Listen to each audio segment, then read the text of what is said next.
Good morning students, welcome back to BBVN online classes.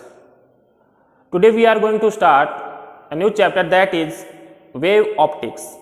Wave optics में हम Huygens wave theory पढ़ेंगे. Huygens wave theory से हम explain करेंगे फिनोमेनाज लाइक रिफ्लेक्शन, रिफ्रैक्शन, डिफ्रैक्शन और interference. Interference और डिफ्रैक्शन को अपन डिटेल में इसी चैप्टर में पढ़ेंगे. रिफ्लेक्शन और रिफ्रैक्शन को अपन ने पढ़ लिया, लेकिन हाइगेन वेव थ्योरी से हम इनको प्रूफ करेंगे. हाइगेन वेव थ्योरी पे जाने से पहले या वेव ऑप्टिक्स में जाने से पहले अपन लाइट के नेचर के बारे में जानते हैं कि लाइट कैसा नेचर रखती है. पार्टिकल नेचर रखती है या वेव नेचर रखती है या फिर दोनों नेचर रखती है कि पार्टिकल भी है और वेव भी है. तो लाइट के नेचर के बारे में जानने के लिए साइंटिस्ट की उत्सुकता पुराने समय से है. तो फ्रॉम टाइम टू टाइम कई साइंटिस्ट ने अपनी थ्योरी लाइट के नेचर पे अपनी थ्योरी पुटअप की.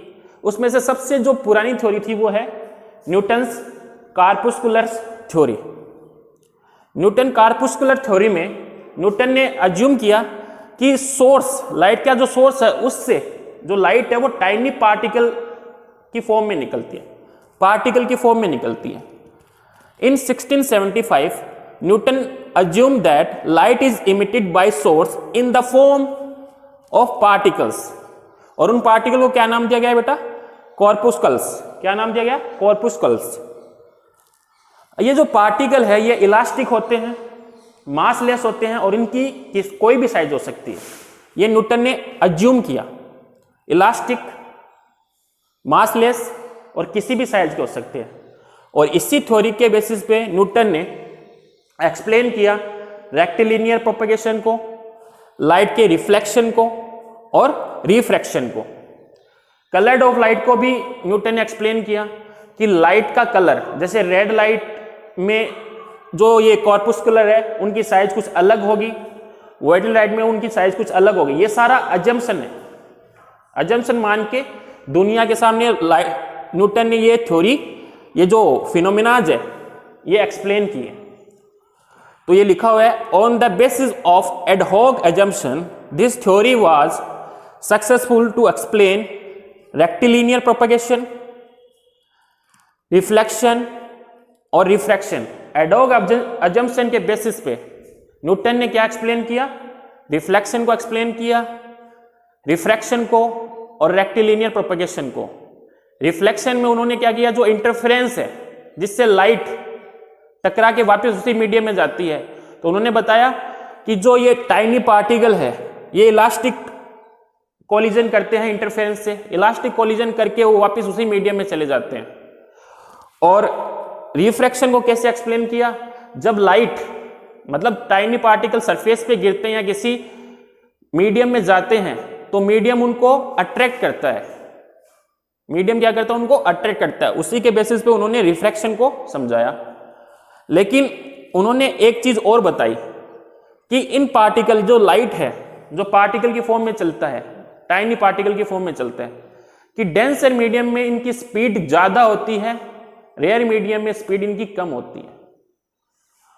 और लेटर इन 1850 फोको नाम का एक साइंटिस्ट था जिन्होंने ये प्रूफ कर दिया कि जो लाइट है उसकी डेंसर मीडियम में स्पीड कम होती है. किससे? रेयर मीडियम से. तो 175 ईयर के बाद में इस थ्योरी को डिस्कार्ड कर दिया, इसको सेटबैक मिला, क्योंकि फोको ने यह प्रूफ कर दिया कि जो लाइट की स्पीड है डेंसर मीडियम में कम होती है. किससे? रेयर मीडियम से. जबकि न्यूटन ने क्या बोला था कि लाइट की स्पीड रेयर मीडियम में ज्यादा होती है. किससे? डेंसर मीडियम से. रेयर मीडियम में क्या होती है? ज्यादा, कम होती है. किससे? डेंसर मीडियम से.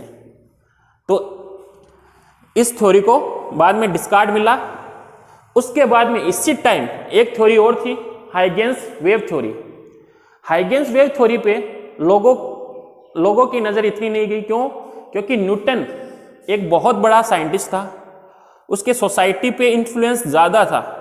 तो उस समय न्यूटन की कार्पुस्कुलर थ्योरी ज्यादा पॉपुलर थी. किससे? हाइगन वेव थ्योरी से. हाइगेन ने अपनी थ्योरी में लाइट को वेव माना। कौन सी वेव माना? Mechanical wave, longitudinal mechanical wave. अब मैकेनिकल वेव है तो उसको मीडियम की जरूरत होगी। मैकेनिकल वेव जैसे साउंड है, साउंड वेव होती है, वो कैसी वेव होती है? मैकेनिकल वेव है। तो उसको प्रोपेगेट होने के लिए मीडियम चाहिए। तो हाइगेन ने ये बोला, अजम्पशन लिया कि यूनिवर्स में एक मीडियम होता है जिसका नाम है ईथर।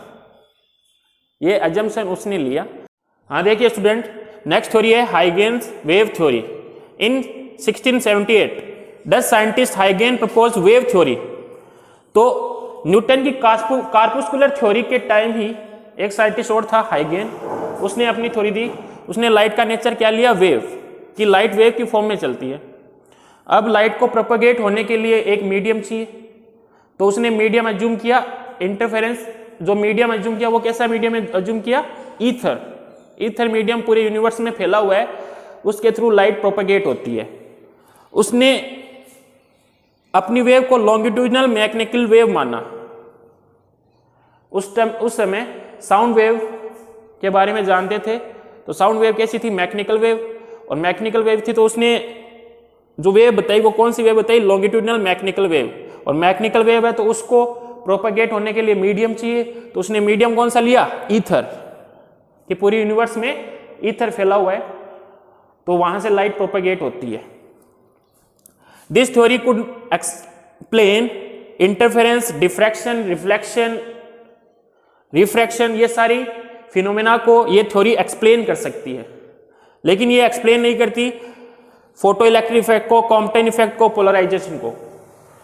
बाद में एक फेमस एक्सपेरिमेंट, मोर्ले एक्सपेरिमेंट, उससे प्रूफ हो गया कि ईथर जो मीडियम होता है ऐसा कोई एग्जिस्ट ही नहीं करता यूनिवर्स में। तो उसके बाद में इस थ्योरी को सेटबैक मिला और ये थ्योरी लोगों ने एक्सेप्ट नहीं की।